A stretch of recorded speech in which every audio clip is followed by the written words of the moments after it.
Baxmayaraq ki, hal-hazırda sıxıntıdasan, baxmayaraq ki, istədiklərin hamısı əlində deyil, istədiyin hər şeyə malik deyilsən, amma arxayın ol, bu oyun sənin xeyrinə bitəcək.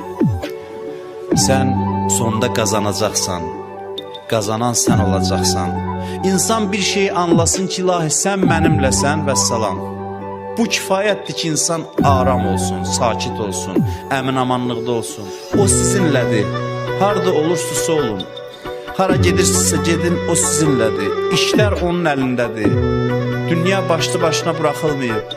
Hər şey onun nəzarətindədir, onun ixtiyarındadır. O sizə nəzarət edir. Əgər Allah istəsə səni bu dünyadan aparsın, kim qarşısını ala biləcək? Əgər Allah istəsə sən bu dünyada qalasan, kim səni bu dünyadan apara biləcək? Nədən nigaransan? Bir halda ki bilirsən işlər Allahın əlindədir, Allahın ixtiyarındadır. Əgər Allah sənə bir mənfəət